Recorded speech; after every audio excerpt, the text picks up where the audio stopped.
नमस्कार, मैं हूं प्रज्ञा मिश्रा और आप देख रहे हैं उल्टा चश्मा यूसी। यहाँ लाशें दफन है, किसी को पता ना चले। यूपी में कितने लोग मर गए कोई जान ना पाए। सरकार कितनी नाकारी साबित हुई ये कोई समझ ना पाए। इसीलिए कब्रों से कफन गायब किए जा रहे हैं। सरकार को लगता है कि कब्रों पर कफन नहीं होंगे तो लाशें लखनऊ से दिखाई नहीं देंगी, कफन नहीं चमकेंगे तो दिल्ली से भी दिखाई नहीं देंगी, और जब लाशें नहीं दिखाई देंगी तो ये साबित हो जाएगा कि कोई मरा ही नहीं है। मरना तो लाशों से ही साबित होता है ना, और लाशें कफन से साबित होती हैं। इसीलिए यूपी के कप्तान ने जिलों के आला कमान को कफन गायब कराने के ऑर्डर दिए होंगे। दोस्तों, मरे हुए लोग भी सरकार को बदनाम कर रहे थे। सिस्टम श्मशान घाटों की निगरानी में व्यस्त था, सीएम के दौरों में गुब्बारे लगाने में व्यस्त था, तो फिर लोगों को टीका लगवाने के लिए कौन जागरूक करता। सिस्टम जिंदा लोगों की तरफ ध्यान ही नहीं दे पाया, ये सोच ही नहीं पाया कि वैक्सीन लगवाने के लिए जागरूकता कैसे फैलाई जाए। वैक्सीन के लिए जो लोगों में डर बैठा हुआ है उसे कैसे दूर किया जाए।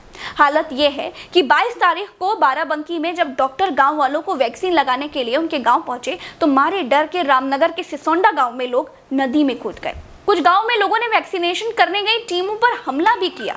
हालत ये है कि कासगंज के पटियाली तहसील में एक बुजुर्ग वैक्सीनेशन से डर कर भागते हुए पाए गए। उनको लगता था कि वैक्सीन लगाने से वो मर जाएंगे।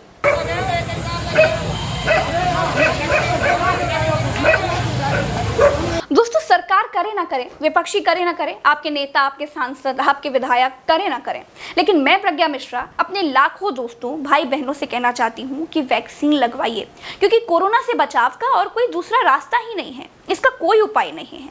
अगर आप हट्टे कट्टे हैं तो एक आध दिन बुखार आ सकता है, इसके अलावा कोई दिक्कत नहीं है। दोस्तों, बीजेपी के सारे विधायक घरों में घुसे हुए हैं, सारे सांसद घरों में घुसे हुए हैं। वो और बात है कि वो अपने सीएम का सहयोग नहीं करना चाहते। उनका कहना है कि जब 4 साल में सीएम ने हमको पूछा ही नहीं तो अब सीएम और उनकी टीम ही हीरो बने, हम काहे मरने जाएं। विधायक सीएम से नाराज थे, इसीलिए बाहर नहीं निकले। इस बात से विधायकों का दोष कम नहीं होगा। विधायक उस जनता के लिए बाहर क्यों नहीं निकले जिस जनता ने उनको चुनकर विधानसभा भेजा है। मुख्यमंत्री नहीं पूछ सकते तो कोई बात नहीं, लेकिन जनता को चौराहे पर खड़े होकर पूछना चाहिए कि क्या हो फलाने, जब हम लोग मुसीबत में रहे तो तुम सब काहे अपने घर में पकौड़ी तल रहे थे। हम तुम्हारी शक्ल नहीं देखना चाहते। वोट मांगने के लिए अपनी शक्ल दिखाने मत आना, बोल पाएंगे। और सांसदों को तो आपने वोट ही नहीं दिया है। लोकसभा चुनाव में आप वोट मोदी जी को देते हैं, तो सांसदों से सवाल करने का आपको कोई हक ही नहीं है। ऑक्सीजन अस्पताल, श्मशान और वैक्सीन के बारे में मोदी जी से पूछिए, अगर पूछ सकते हैं तो। लेकिन मैं गारंटी देती हूँ कि आप पूछ नहीं पाएंगे, क्योंकि उधर सुनने का कनेक्शन कट है, कहने का चालू है। उनसे देश का मीडिया नहीं पूछ पाता, और आपकी पहुंच तो पहले से अपने विधायक तक भी नहीं है। यूपी की सरकार कोरोना पर कंट्रोल नहीं कर पाई, चलिए कोई बात नहीं।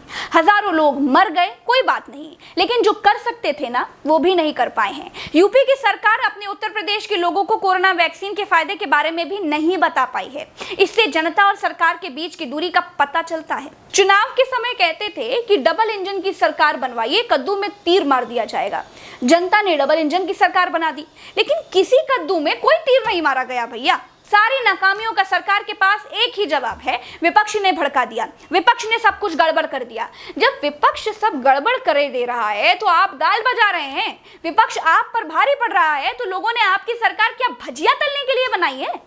आप विपक्ष के झूठ को आप अपने सच से हराइए ना। जब सरकारें बैकफुट पर होती हैं, जब सरकारें अनकंट्रोल्ड हो जाती हैं तो दोषारोपण करती हैं, कोई ना कोई एक ऐसा एक्सक्यूज खोज कर लाती हैं जिस पर अपनी सारी नाकामी का ठीकरा फोड़ा जा सके, और यूपी में वही हो रहा है। चलते हैं, राम राम, दुआ सलाम। और हाँ, वैक्सीनेशन जरूर करवाइए। सरकार किसी की भी हो बदल जाती है। आपकी जिंदगी 5 साल के लिए किराए पर नहीं होती। आपको अपने शरीर की सरकार पूर्ण बहुमत से चलानी है, ध्यान रखिएगा। नमस्कार, जय हिंद।